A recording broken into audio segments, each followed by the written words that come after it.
nós vamos fazer uma Assembleia Geral Extraordinária e não vai ser uma Assembleia simples, né? Porque a eleição de 5 presbíteros e pastor não é uma coisa fácil. Por isso nós estamos orando, pedindo a Deus, instruindo a igreja para que tudo corra de acordo com a vontade de Deus. Esse é o nosso interesse. A igreja, queridos, ela é dirigida pelo Senhor. Ela não é dirigida pelos meus interesses do conselho ou de quem quer que seja. A igreja é dirigida pela vontade do Senhor. E nós, como líderes, precisamos estar de joelhos na presença do Senhor, suplicando que o Senhor dirija de verdade e que a gente ouça a voz de Deus. Porque muitas vezes pedimos a direção de Deus, mas queremos fazer a nossa própria vontade.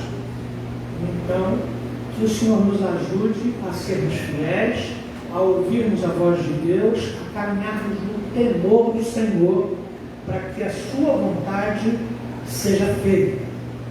Nesse momento, queridos, nós vamos fazer a marcha dos dízimos e ofertas. É um momento de adoração, é um momento de dedicação ao Senhor.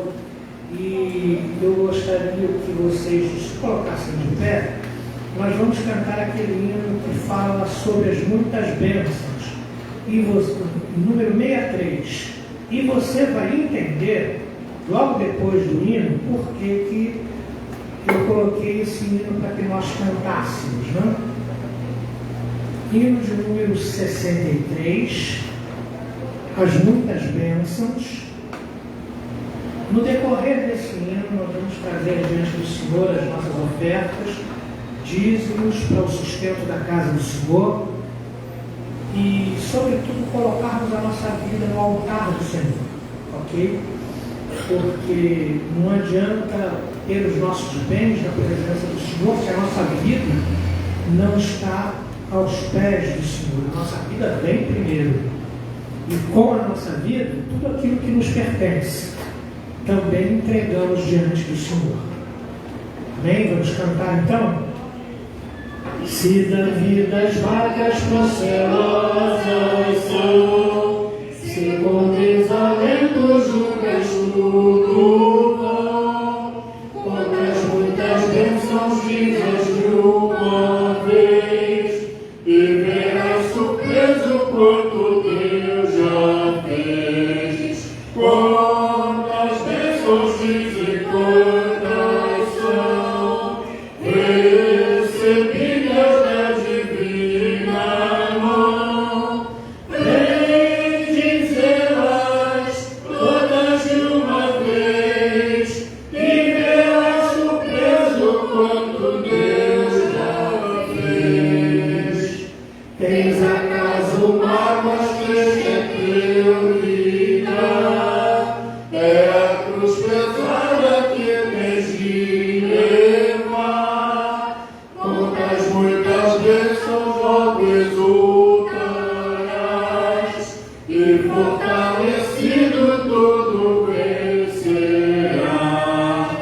Quantas bênçãos dizes quantas são, recebidas da divina mão, vem dizê-las todas de uma vez, e verás surpreso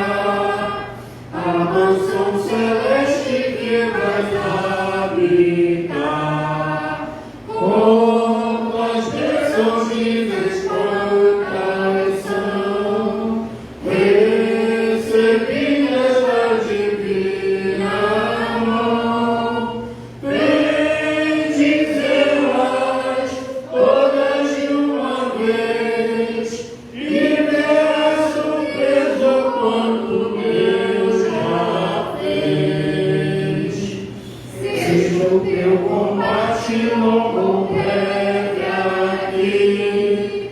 Não te desanimes, Deus será por ti. Seu divino auxílio minorando mal, te dará consolo e galardão final. Quantas bênçãos dizes, quantas são recebidas da divina mão. Vem Deus, todas de uma vez, e verás surpreso quanto Deus já fez. Oremos, amados irmãos, Pai de graça, bondade e misericórdia, Deus Pai Todo-Poderoso, Tu que és Senhor do céu e da terra de Bethlehem, seja com esses dízimos das ofertas, Tu que és Senhor do ouro e da prata e de todas as coisas quantas existem, seja com esses valores, porque não são meros valores, é a fé do Teu povo que mostrou obediência a Ti, Deus Pai Todo-Poderoso, seja com coisas e valores, independente de que sejam, para que o Teu reino possa brilhar neste lugar que nos cabe com responsabilidade, voz da freguesia, desde agora e para todo sempre. Amém. Amém. Glória a Deus. Podem sentar, queridos. Bom, esse cântico tem muito a ver com a minha vida e a vida da minha esposa, principalmente por toda a nossa vida. Deus tem nos cercado de bênçãos, mas em especial esse mês de janeiro, Deus tem nos abençoado bastante. E eu gostaria que a minha amada viesse aqui e falasse em poucas palavras, né, o que a gente viveu nesse último ano, porque ela descobriu o problema de saúde dela um ano atrás, há um ano e alguns meses atrás, em novembro, dezembro do ano de 2020, e veio tratando até 2021, né? E agora, no princípio de 2022, veio o desfecho, mas não vou deixar ela falar.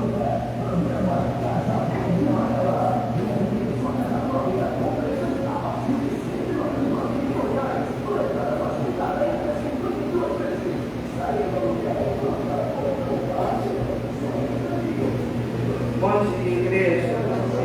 É uma alegria muito grande poder estar novamente com vocês aqui. E como o nosso pastor falou, principalmente o coração agradecido, porque Deus, Ele atende as nossas orações. E isso a gente às vezes fala, né? Ora, conversa com o irmão, e fala, olha, Deus é bom, Deus Ele atende a sua oração. Mas quando você vê isso na prática da sua vida, é algo assim totalmente diferente. E nós estamos aqui falando isso para que a igreja seja edificada. Nós passamos por isso e a vitória não é só nossa, a vitória é desta igreja. Eu sei que vocês oraram e continuam orando por nós. Então, é para que a igreja seja edificada, para que a igreja se alegre, para que a igreja não desista nunca de estar diante do Senhor, buscando as graças do Senhor, orando, se colocando na brecha da intercessão e sabendo que Deus ouve cada oração nossa e no tempo dele. Bom, como o pastor já falou, há um ano e meio mais ou menos atrás, eu comecei a ter um problema de saúde. Aqui o pessoal da igreja também ficou preocupado, porque ninguém sabia o que estava acontecendo. Eu tive um emagrecimento muito rápido. Na verdade, eu perdi 30 ou um pouquinho mais aí de quilos, né? Uns 30 quilos ou um pouquinho mais, num período de um mês. E descobrimos, pela graça de Deus, o que era. Eu fui diagnosticada aí com hipertiroidismo, comecei a fazer o tratamento, ele começou a dar o resultado, né, porque aquela questão primeira cessou, mas conforme foi passando o tempo, se descobriu que a tireoide ela foi crescendo de uma tal forma que cientificamente, não vamos dizer assim, posso dizer cientificamente na nossa popular, né? Eles deram um nome de chamado bócio, quando o pescoço ele vai ficando muito grande por causa do aumento da tireoide, por causa do aumento também dos nódulos. Então descobriu que eu estava com a tireoide muito grande e também com os nódulos na tireoide. Vamos tratar isso e chegou um momento em que o médico falou: olha, você vai precisar fazer cirurgia, porque um dos exames mostrou que essa tireoide, esse bócio, ele estava crescendo internamente, não mais só externamente, mas estava crescendo internamente.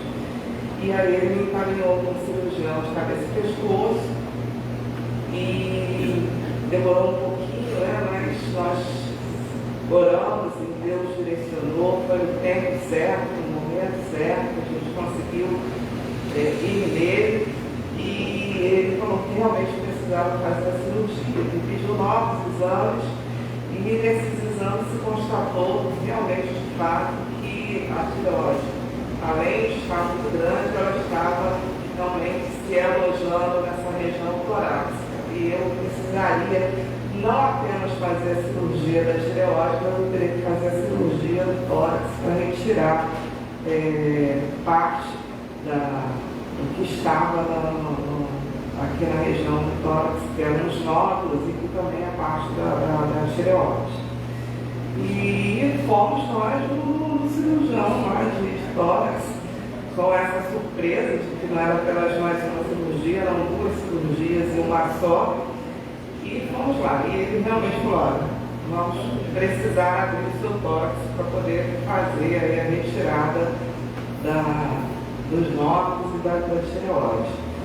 E continuamos orando, a igreja orou, sempre orou incessantemente por mim, e eu louvo a Deus, agradeço muitíssimo de coração por vocês estarem conosco nesse tempo de oração, intercedendo na brecha de intercessão.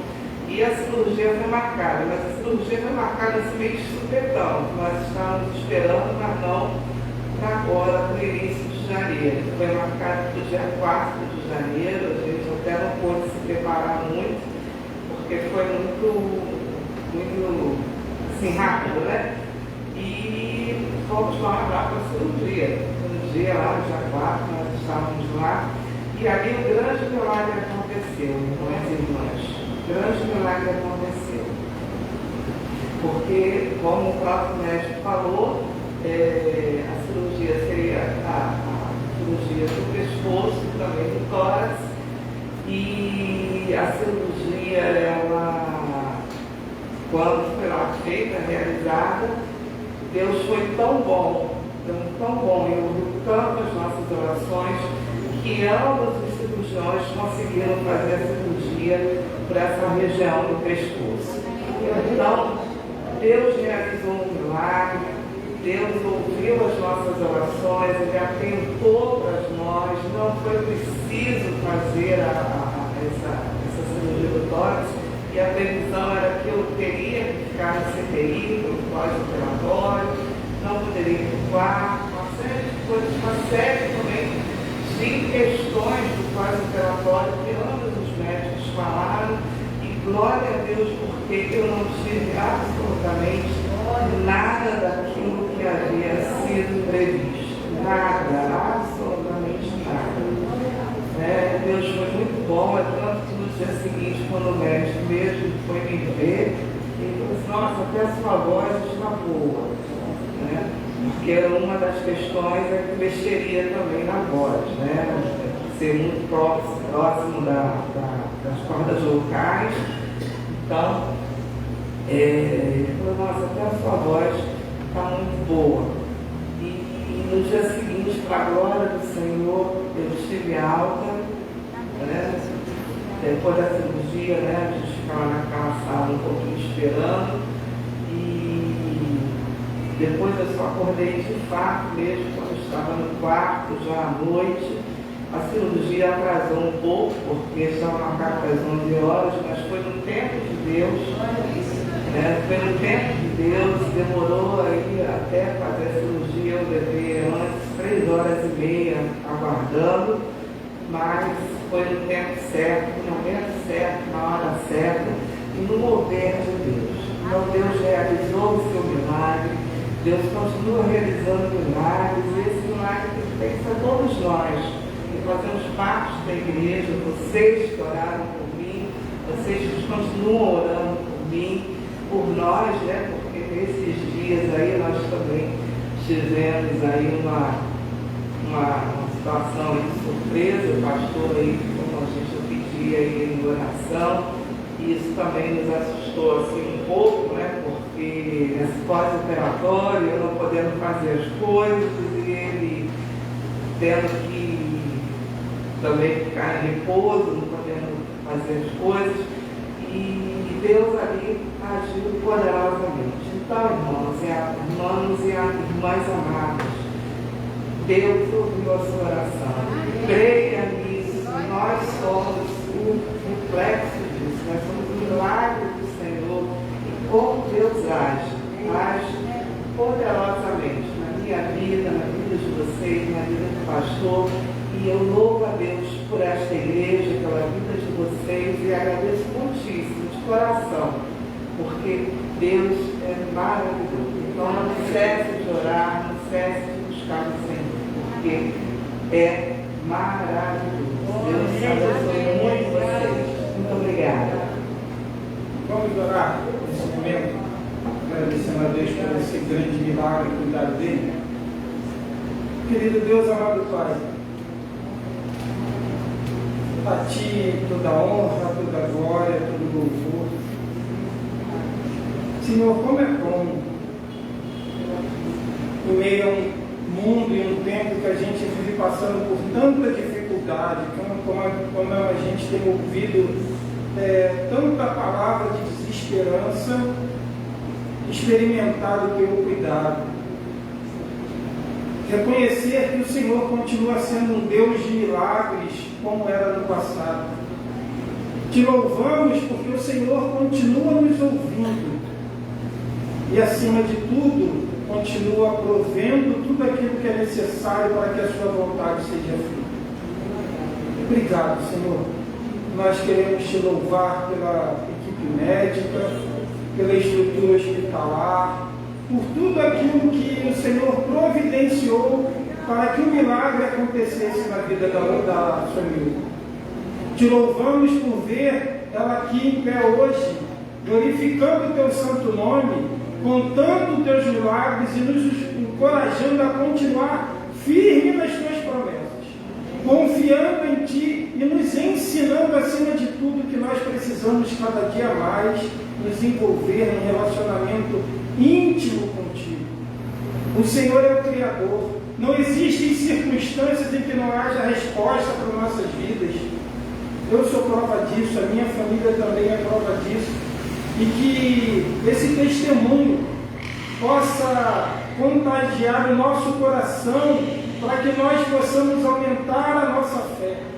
Que nós, apesar de tudo aquilo que tem trazido desesperança para nós, esse tempo de enfermidade, nós consigamos continuar confiando que é o Senhor que cuida de nós.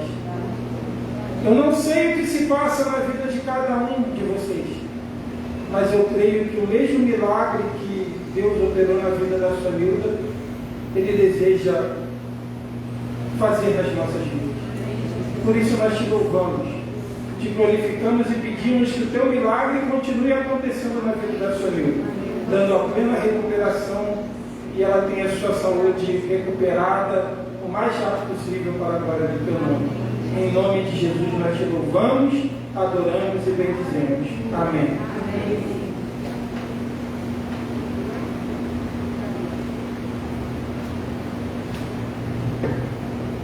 Cabe aqui, queridos, uma palavra sobre as mulheres, né? Se você ainda não valoriza a sua mulher, valorize. Porque eu confesso que as 2 primeiras semanas foram bem complicadas para mim. Desde adolescente, a minha mãe me ensinou a cozinhar, a fazer as coisas de casa, me ensinou a todos os filhos, né? Porque ela temia faltar e então ela ensinou para a gente. Mas eu vou te dizer uma coisa, serviço de casa, provação igual, é difícil. Eu não podia virar o rosto para a direita ou esquerda. Tinha alguma coisa fora do lugar, alguma coisa que precisava arrumar, alguma louça que precisava lavar. Eu falei, Jesus Cristo, o Senhor termina. O Senhor vai voltar e eu vou estar aqui. Eu falei, Jesus amado. Eu tinha noção, eu tinha ideia, uma leve noção, né? Agora, sinceramente, você termina o almoço, aí tem a louça. Aí depois da louça, você precisa ver o que vai fazer para a janta, porque não acaba a coisa. Aí depois da janta tem mais louça. Aí depois de louça tem lixo, tem isso, tem misericórdia, irmãos. A gente precisa muito ajudar aí, se movimentar aí em casa, varrer uma casa, lavar uma louça, ajudar de alguma forma, porque isto é o terror. Vida de dona de casa é aterrorizante. Só a graça de Jesus. Aí então, eu ia dormir, acordava cedo, fazer café. A coisa começa cedo. Bom, café eu já fazia, né? Café sempre fui eu que fiz, lá em casa e etc. Mas olha, botar roupa para lavar, estender roupa, é um caso à parte. Dizer como os judeus do passado, graças a Deus nasci homem. Santo Deus, não faço não. As mulheres estão de parabéns, tem todo o meu reconhecimento. Porque ainda tem que ir no mercado ainda. Santo Deus, ir no mercado eu sempre vou, né? Sou eu que vou lá em casa. O problema é que ir no mercado, junto com todas as outras coisas, a hora passa e quando você vê, caramba. Enfim, né? Depois de abrir o meu coração com vocês, das minhas angústias,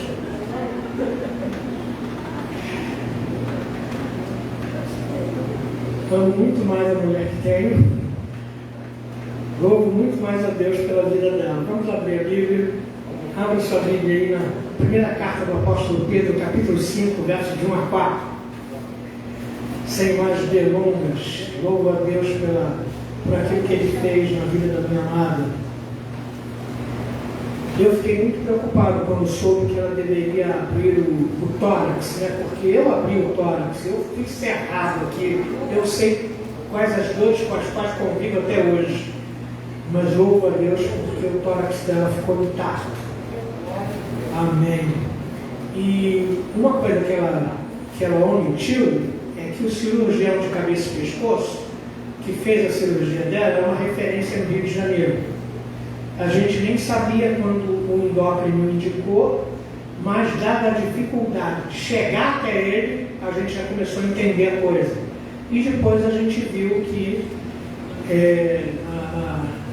no Rio de Janeiro ele é o bambambam, né? Nessa cirurgia de tireoide. Ele disse que reservou a tireoide dela para levar para estudo junto com os alunos dele de faculdade, porque o tamanho era absurdo. Ele disse que nunca viu uma tireoide tão grande que chegava a encostar no coração aqui no tórax. Né? Então, assim, tudo no tempo de Deus. Né? Ela só cresce. Só que a gente pensava que ela estava crescendo aqui, mas ela estava crescendo para baixo. E ele mesmo falou, olha, ficou um grande vazio aqui depois da retirada da tireoide, porque ela tomava tudo isso aqui. E eu louvo a Deus pelo cuidado que ele teve com a minha esposa. Diz assim a palavra de Deus, primeira carta do apóstolo Pedro, capítulo 5, versos de 1 a 4. Rogo-vos, pois, aos presbíteros que há entre vós, eu presbítero com eles e testemunha dos sofrimentos de Cristo, e ainda participante da glória que há de ser revelada, pastoreai o rebanho de Deus que é entre vós, não por constrangimento, mais espontaneamente como Deus quer, nem por sólida ganância, mas de boa vontade, nem como dominadores dos que vos foram confiados, antes tornando-vos modelos do rebanho. Ora, logo que o Supremo Pastor se manifestar, recebereis a imarcessível coroa de glória. Senhor nosso Deus, pedimos que o Senhor nos ajude nas nossas deficiências de entender a Tua Palavra e de recebê-la como boa semente que é. Pedimos que o Senhor prepare o nosso coração e que o Teu Espírito fale poderosamente ao nosso coração e que nós sejamos capazes, ó Deus querido, de ouvir a Tua voz. Por favor, em nome de Jesus Cristo. Amém. Nós estamos nos preparando para uma eleição, para uma Assembleia Geral Extraordinária, onde vamos eleger líderes para a igreja.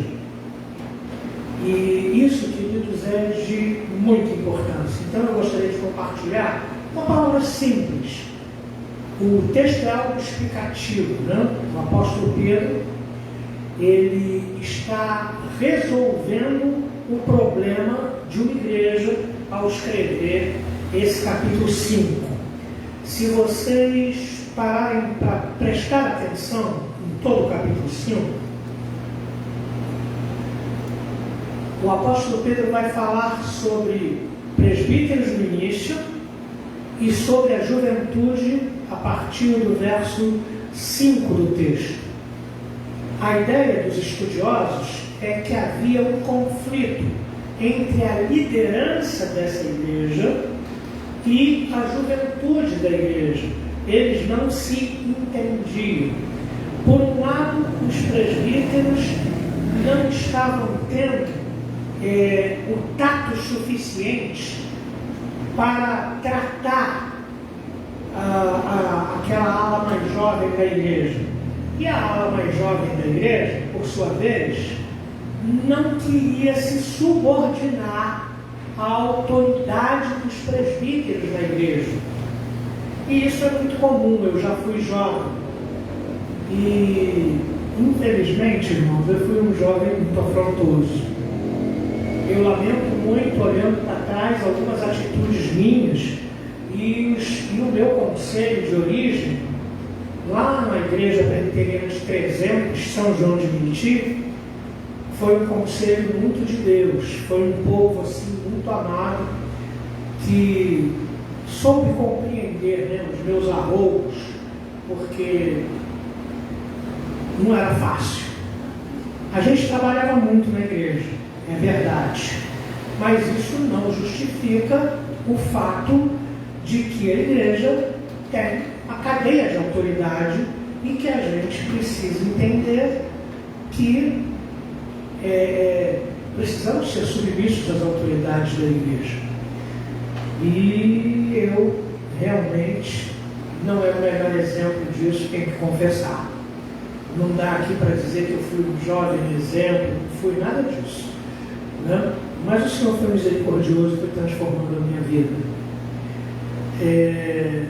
Então, o contexto aqui é um conflito existente entre as autoridades da igreja e a juventude da igreja. Por quê? Como é que a gente chega a essa conclusão?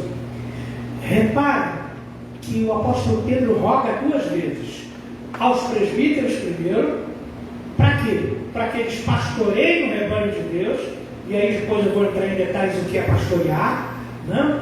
E depois ele, lá no verso 5, roga igualmente aos jovens. Ele está falando às partes em conflito, ok? Então os estudiosos supõem, né, aqui não dá para afirmar, mas supõem que existisse um conflito aqui entre os jovens e as autoridades da igreja, e o apóstolo Pedro é chamado para mediar essa situação. A primeira coisa que a gente vê aqui é que o apóstolo Pedro ele se solidariza com os presbíteros. Se você observar o capítulo 1, verso 1, o apóstolo Pedro se identifica como apóstolo. A gente sabe que apóstolo é enviado, são aqueles que partilharam pessoalmente do Evangelho de Jesus, da vida, de ministério de Jesus, e Pedro era uma dessas pessoas. Porém, aqui no capítulo 5, verso 1, Pedro diz: eu presbítero com eles. Então, o apóstolo Pedro, ele se coloca na posição de presbítero, como dirigente da igreja, como orientador do povo de Deus, junto com aqueles presbíteros das igrejas da dispersão, a quem a carta de Pedro é dirigida. A primeira coisa que me chama a atenção é a humildade do apóstolo Pedro. Estamos falando de Pedro, estamos falando do cara que viu a transfiguração, estamos falando do sujeito que viu a pesca maravilhosa na sua própria rede, que pescou uma noite inteira e o Senhor falou: parte lá, joga a rede ali, e o Senhor sabe onde estão os peixes, né? Então, naquele dia, esse apóstolo Pedro correu para Jesus e disse: não, retira-te de mim, porque eu não sou digno de estar na tua presença, eu sou pecador, e o Senhor é o que domina sobre todas as coisas. Então, esse apóstolo, ele se coloca no lugar dos presbíteros, eu presbítero com eles. Agora, o apóstolo Pedro também não deixa a desejar, ele se identifica: eu sou testemunha dos sofrimentos de Jesus, eu tenho autoridade para falar com vocês nessa manhã, porque eu testemunhei os sofrimentos de Jesus, eu estive ali lado a lado com Jesus Cristo, e eu também sou coparticipante da glória por vir. E aí a gente precisa ter em mente que Pedro estava junto com Jesus, e ele era um dos apóstolos mais juntos com Jesus do que outros, e que ele também foi aquele que testemunhou a transfiguração.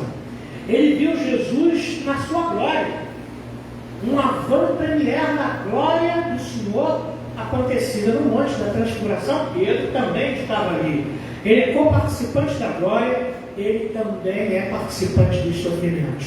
E ele manda um recado para esta igreja e para estes irmãos: o sofrimento precede a glória. Nós, queridos, buscamos a glória. Nós buscamos os resultados. Nós buscamos as conquistas. Nós buscamos a vitória. Mas nós nos esquecemos que o trajeto até a conquista, o trajeto até a vitória, ele é cercado de lutas, provações, frustrações e derrotas. Eu recebi um folheto na rua certa vez, que o título do folheto dizia assim: é só vitória. Eu rasguei e falei: isso é mentira, não é só vitória, não existe isso, porque o sofrimento precede a glória. A frustração, as derrotas, as surpresas ruins, quantas coisas nós passamos até chegarmos exatamente aonde a gente gostaria de chegar. E Pedro deixa isso claro: eu sou participante dos sofrimentos e também vou participar da glória. Porque o sofrimento, a luta, a provação, ela precede a glória. E aí, com essa autoridade de quem estava com Cristo, ele mostra aos presbíteros o que os presbíteros deveriam fazer: pastoreai o rebanho de Deus que há entre vós. Pastoreai o rebanho de Deus que há entre vós. O ofício de presbítero é um ofício muito extenso. O presbítero compõe o conselho com o pastor, o presbítero ele ajuda na administração da igreja, dos bens da igreja e de tantas outras coisas. O presbítero representa a igreja no presbitério. O presbítero tem uma função muito extensa, mas biblicamente a principal delas é essa que está no verso 2: pastoreai o rebanho de Deus. E aí eu pergunto para você, o que é exatamente pastorear? O que Pedro está querendo dizer aqui aos presbíteros quando ele diz pastorear o rebanho de Deus? Pastorear, queridos, representa muitas coisas. Pastorear representa conduzir. Cabe aos presbíteros conduzir espiritualmente a igreja. Cabe aos presbíteros aconselhar, cabe aos presbíteros consolar, cabe aos presbíteros animar a igreja, cabe aos presbíteros esclarecer as doutrinas ruins, livrando as ovelhas de heresias. Cabe aos presbíteros ouvir as ovelhas, porque o presbítero, no conselho, ele é representante da igreja. Ele não se representa a si mesmo. Ele precisa estar ali, ouvindo o que a igreja tem falado, o que a igreja tem desejado.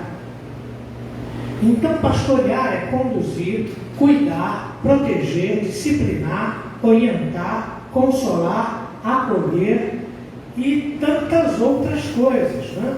Também corrigir. Cabe ao presbítero com amor, carinho, mas com a autoridade que ele recebeu através da eleição da igreja e através da ordenação para o presbiterato. Ele tem autoridade para corrigir. Então, o apóstolo Pedro diz, olha, não adianta bater boca com esses jovens, não adianta descer ao nível deles. Vocês precisam pastorear, amar, compreender, ser firmes, corrigir, mostrar através de argumentos que a coisa não é exatamente conforme eles estão pensando ou fazendo. Pedro coloca 3 perigos que atingem todas as pessoas, não são só os presbíteros, mas todas as pessoas no sentido geral. Ele diz o seguinte, olha, como vocês vão pastorear o rebanho de Deus? Primeiro, vocês não façam isso por constrangimento. Ninguém é obrigado a assumir liderança na igreja. Irmãos, é um peso. Quando você é eleito presbítero, ordenado presbítero, pastor, e o pastor também é presbítero, né? Para quem não sabe, eu sou presbítero docente, o presbítero eleito pela igreja é o presbítero regente, mas nós somos presbíteros, ok? Quando nós somos eleitos pela igreja, há um peso que repousa sobre os nossos ombros. Nós precisamos cuidar das ovelhas, nós precisamos interceder pelas ovelhas, nós precisamos estar presentes em todos os momentos da vida das ovelhas, sejam momentos bons ou ruins. Nós somos líderes e o líder está acompanhando. E isso às vezes é um peso, isso às vezes é trabalho árduo, isso às vezes faz com que nós nos estressemos. Então, ninguém é obrigado a assumir liderança de igreja, mas você precisa ouvir o chamado de Deus e você precisa realmente entender a responsabilidade do ofício do presbítero e exercer de boa vontade, exercer com alegria. Porque entenda bem, irmãos, como é que você vai liderar uma igreja se você não está satisfeito com o cargo que te deram? Como é que você vai animar a igreja, cuidar da igreja, se você não consegue equacionar questões dentro de si mesmo? Você está ali, não tinha ninguém, eu fiquei constrangido, aí fui obrigado a aceitar. Ninguém é obrigado a aceitar.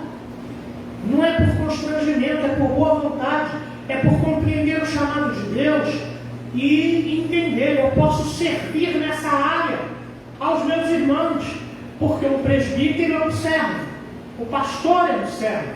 Nós somos chamados para servir a igreja, nós somos chamados para assistir à casa de Deus, nós somos chamados para cuidar do povo de Deus.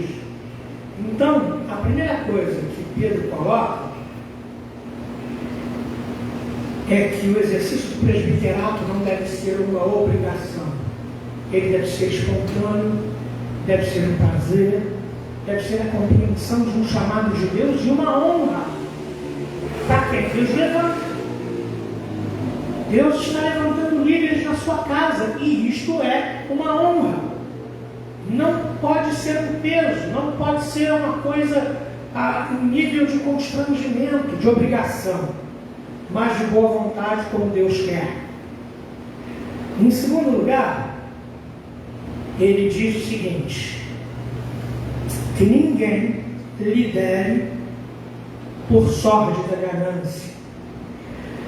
Irmãos, obviamente, as exortações de Pedro têm a ver com o que ele vivia no seu tempo. Muitas pessoas se assenhoravam das igrejas, do povo de Deus, para aferir lucro pessoal.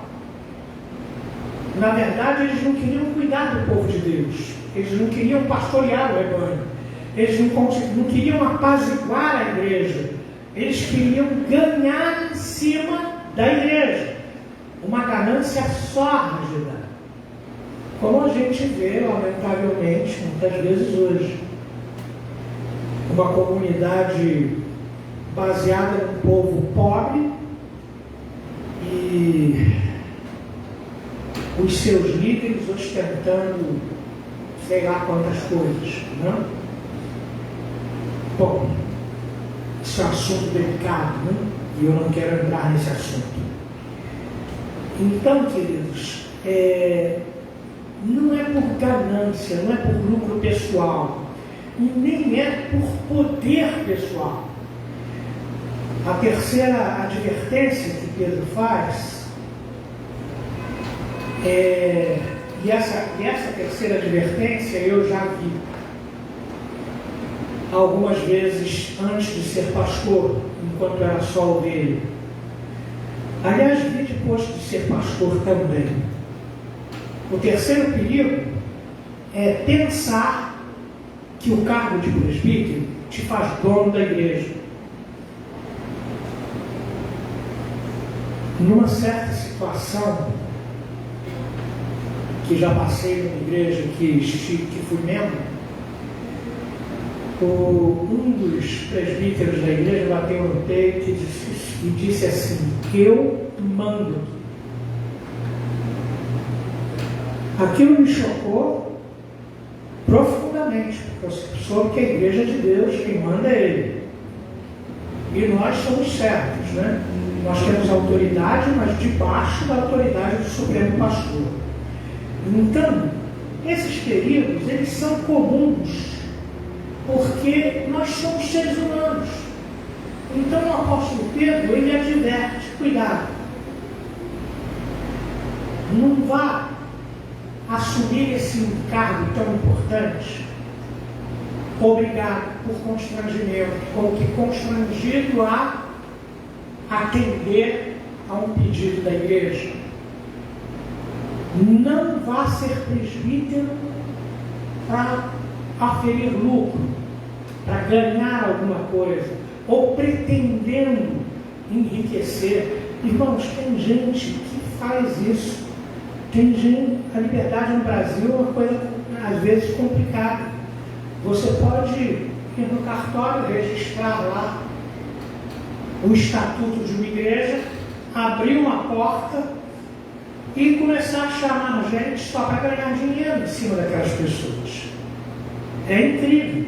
Não tem seminário, não tem chamado de Deus, não tem denominação por trás, não tem nada. E arranja adeptos, e é uma coisa assim impressionante. A gente fica pensando como as pessoas são iludidas com facilidade e elas não têm noção de espiritualidade. E outras pessoas pensam que elas podem dominar sobre a vida das ovelhas porque são eleitos líderes da igreja. Queridos, o presbítero, tanto o pastor, que é docente, quanto o presbítero, que é regente, eles são servos. Nós somos chamados para servir. Nós somos chamados para estar ao lado, para estar junto, para ouvir, para chorar junto, para interceder, para se alegrar junto, para sofrer junto. Nós somos servos, somos chamados por Deus e vamos dar contas ao próprio Deus de cada ovelha desse aprisco. A nossa responsabilidade, eu fico arrepiado do pé à cabeça em pensar na minha responsabilidade. Não é uma coisa fácil, irmãos. Às vezes a pessoa avalia o trabalho do presbítero, o trabalho do pastor. Quantas vezes ele está na igreja, quantas horas ele passa na igreja, não é nada disso. O pastor tem uma responsabilidade espiritual, o presbítero tem uma responsabilidade espiritual, ele carrega um peso, ele está intercedendo pela igreja, ele se preocupa com a vida do irmão, com a vida da irmã, quando a família não vai bem. Avaliar o trabalho espiritual é muito complicado, mas as pessoas costumam avaliar o trabalho do pastor como se avalia o trabalho de um advogado ou o trabalho de um administrador, e não é assim. Bem como também o trabalho do presbítero não é assim. O nosso trabalho é espiritual. Exige esforço, exige visita, exige estar presente na igreja, exige tudo isso, mas não deve ser avaliado por isso. Porque quando há uma mudança pastoral na igreja, você percebe uma mudança de espiritualidade. Quando há uma alternância de liderança, você percebe isso. Certa vez eu saí de férias, o reverendo Ziel, que esteve aqui no domingo passado, ele era seminarista e estava aqui na igreja, e eu falei para ele, você vai ficar na responsabilidade da igreja enquanto eu saio de férias. Aí ele falou, tá bom, pastor, pode deixar.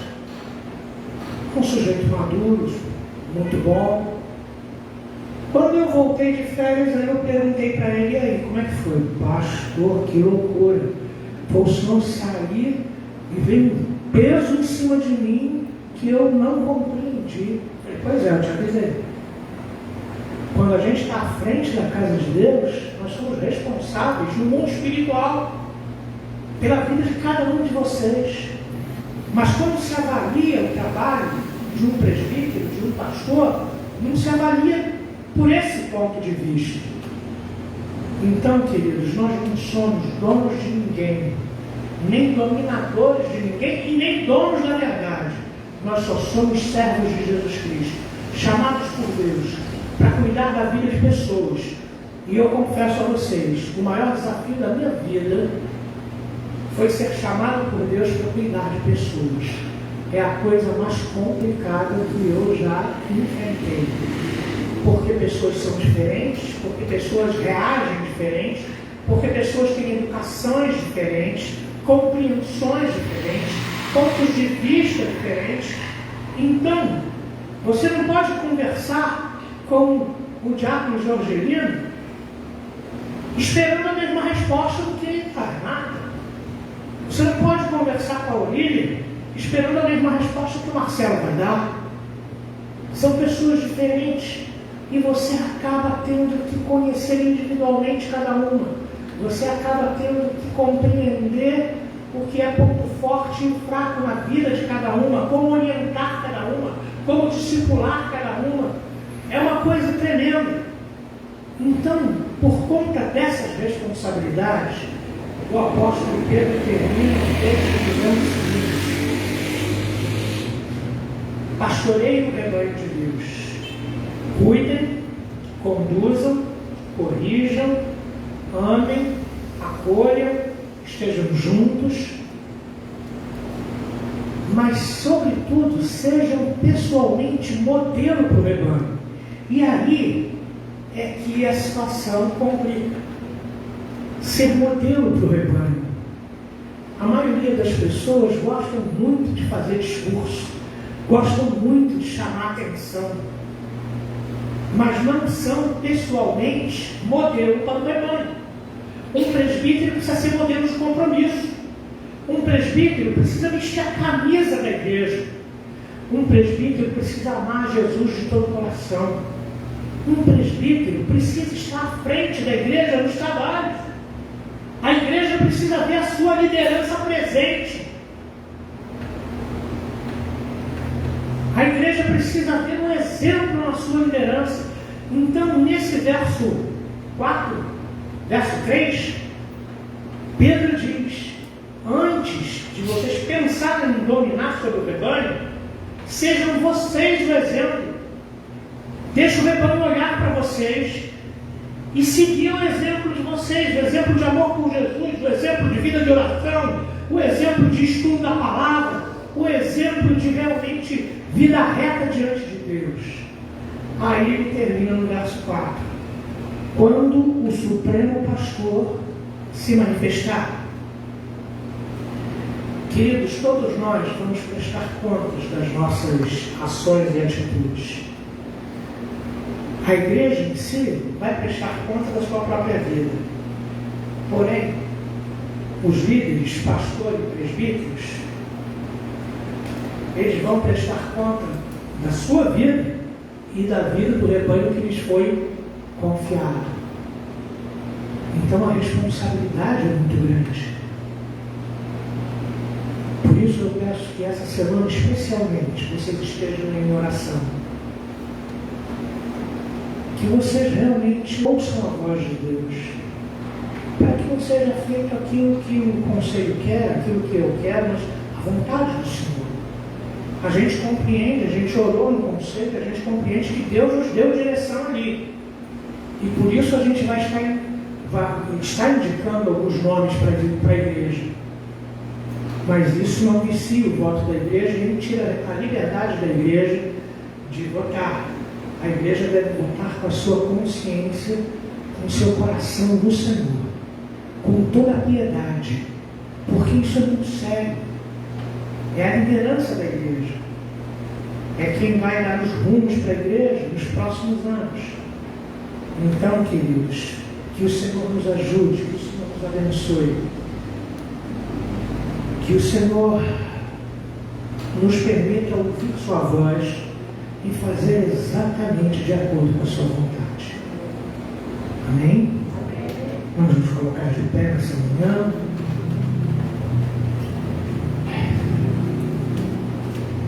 Eu creio, queridos, no poder da intercessão.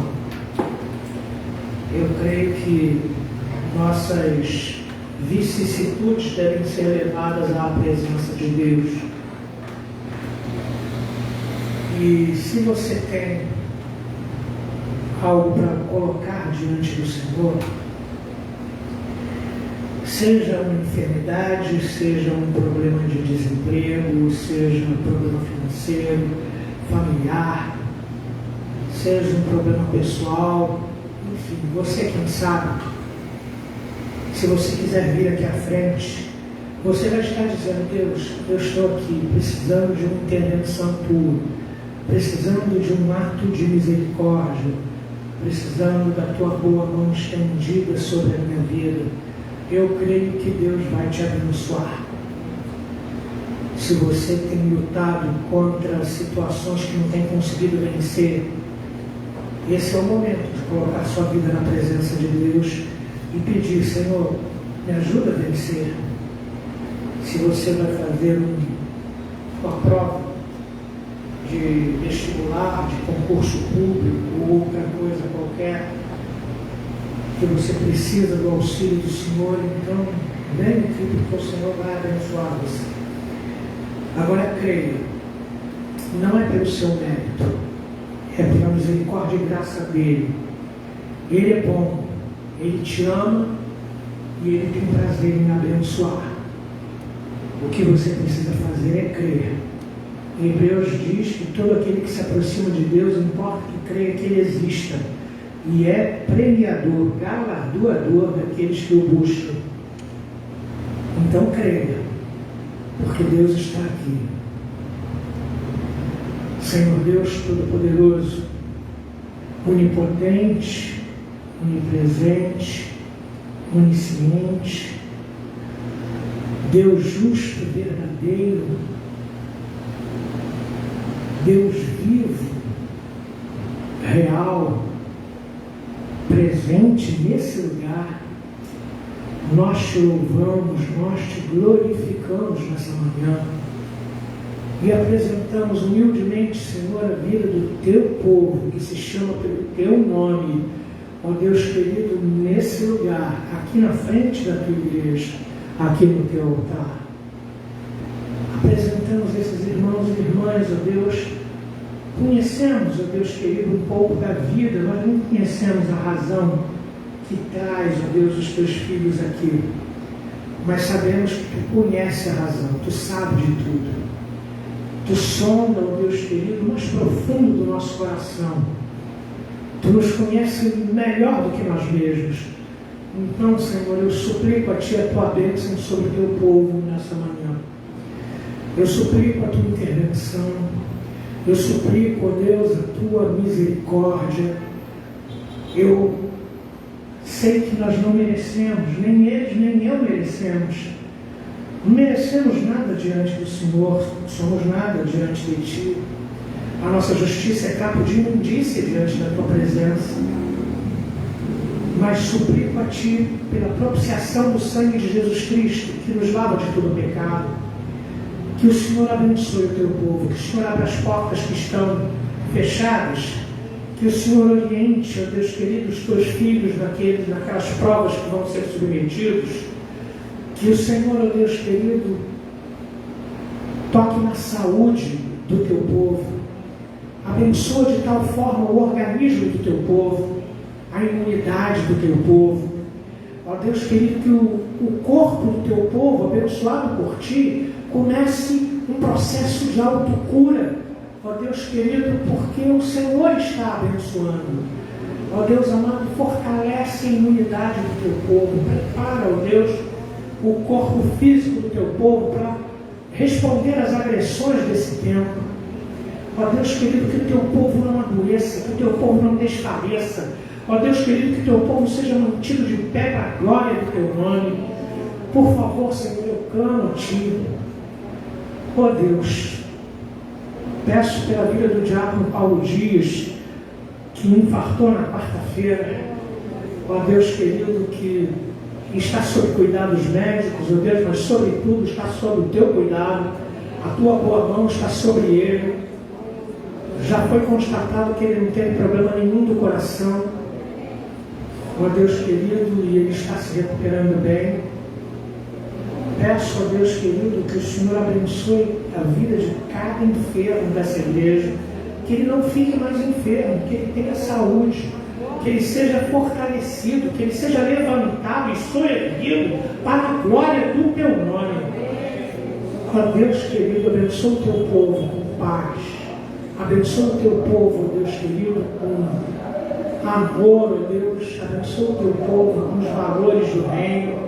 Abençoa o Teu povo, ó Deus querido, para que o Teu povo possa repartir essas bênçãos com outras pessoas e possam falar para as outras pessoas buscarem também a Tua presença para serem atingidos pelas mesmas bênçãos. Em nome de Jesus Cristo. Amém. Que a graça e a paz de nosso Senhor Jesus Cristo, o amor insondável de Cristo Jesus, A doce comunhão, consolação e presença do Santo Espírito esteja sobre a sua vida, a vida da sua família e de todo o povo de Deus espalhado pela face da terra, hoje e eternamente. Amém. Amém.